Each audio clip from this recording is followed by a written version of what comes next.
welcome back to my channel. My name is Juan. I'm an engineer. In my channel, I try to share all the AI tools that I learned from my day-to-day work and day-to-day life. So today we're gonna guide you through step by step how to deploy your first Vespa AI search application. So first of all, what is Vespa AI? So Vespa.ai is a AI search platform. It can be both self-hosted or on the cloud. It's an open source application, including the database and the search engine behind the scene. But why no one talk about Vespa? It has all the key disadvantage for that. It has a hybrid search, including the keyword search and the semantic search. It also is open source. You can self-host it. You can use their cloud hosting option. It also supporting multi-vector representation, including the very powerful late interaction vector representation called Cobra. It also has very good performance. They claim that they are 8 times faster than the Elasticsearch. It also supports multiple different kinds of re-ranking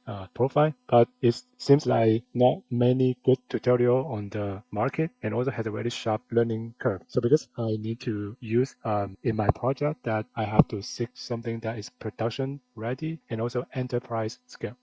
Great. So in today's tutorial, we will need a sample dataset, and also we will need two reliable package. The first one is the Python package for Vespa. The other one is Vespa CLI. So I already have my virtual environment here. So basically, what you could do is you in your terminal window, you put on Python -m virtual environment, put the environment name, and activate your virtual environment. You will see something like this, and also install these two packages. As long as you install these two packages, you're good to go. So I will put the link to the datasets down the video no, and also we will need so to make it more simple, we're gonna deploy the application on the cloud, which we will reduce the trouble to deploy in locally through the Docker. So in order to follow the tutorial, so you also will need an account for the Vespa Cloud. When you sign up a new account, you will have like 300 free credit. So I will put the link to the cloud as well. So let's look at the data set quickly. So basically, this is a JSON file.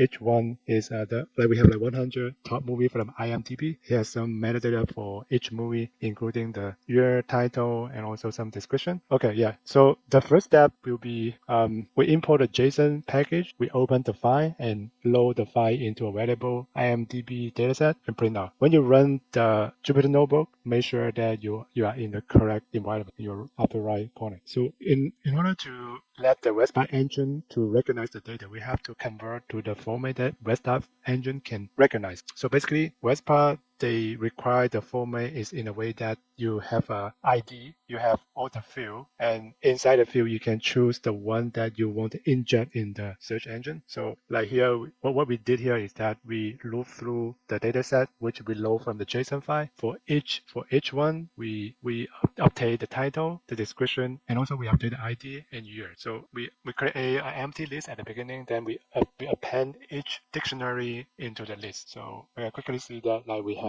like in the list, each element is a dictionary, and in the dictionary we have like two keys. So one's ID, one's field. This is required by the format of the Vespa engine. So after that, we import the application package and we give a name of the package. And right now the package is still empty. So the next step is define the schema. The schema has to the same as your dictionary that you will inject into the Vespa engine. So we declare the application package first, and then we declare the schema. And we also have to give a name of the schema, and we also create a document class assigned to this document variable. Each document basically means one element of the one dictionary. So right now we just declare an empty schema. The next step is for the schema we will add the detail of the field. Same thing as it has to be the same as the structure in the dictionary. So you can see that we have the title, description, ID, and year. So inside the field, name has to be exactly the same. Type is the data type. So you can see the title is string, the description is string as well. For the year is integer. So for indexing, basically it's telling the engine that how are you gonna to process the data for each field.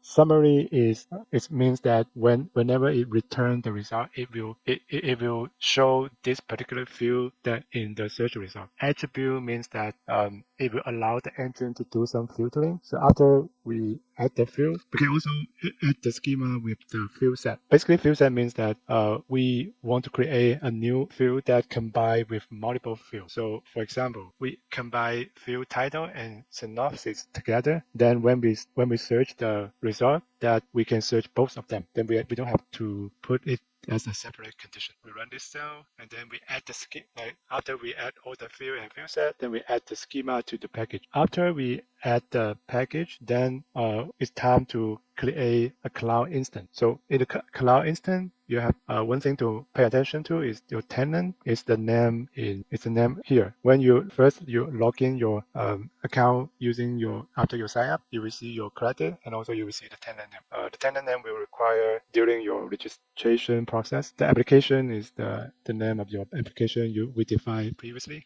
So when we run this, it will pop up a window saying that it has to be authenticated by you clicking a link. So I will put yes here, press enter, and then it will show up a link. Then you click the link, it should open in one of your browser. 1 second. If it didn't pop up, just we cannot copy. I'm gonna copy the whole thing into somewhere else first. Yeah, it didn't pop up in my browser. Copy the cell output. Okay, let's copy here. Let's copy the link and go to the browser. Oh, actually it's here. So when you see this page, you click confirm. So when you click confirm, then it will allow you sign in your cloud. Basically, you connect to your tenant in the Vespa Cloud. So the next step is to deploy the application because you already established the connection. It's still running. It's being deployed, but not yet done. It will take a few minutes maybe.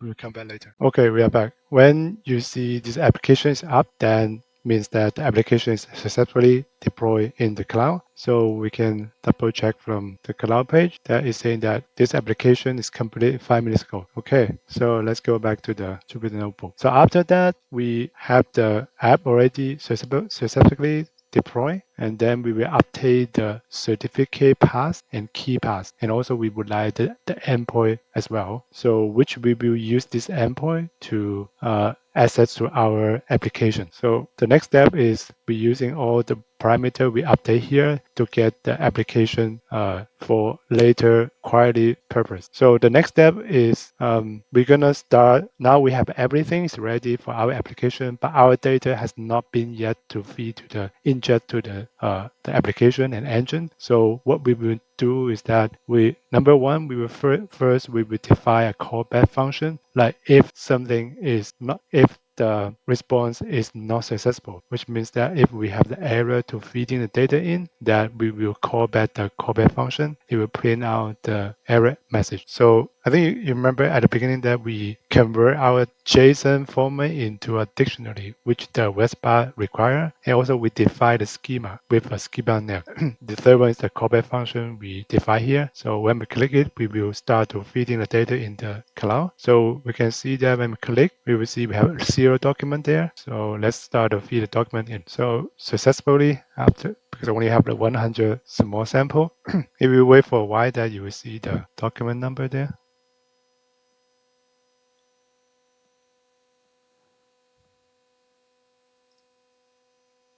Yeah, we can see we inject 100 document, which is 100 dictionary. Okay, now we can start to query the data set that we have injected into the engine.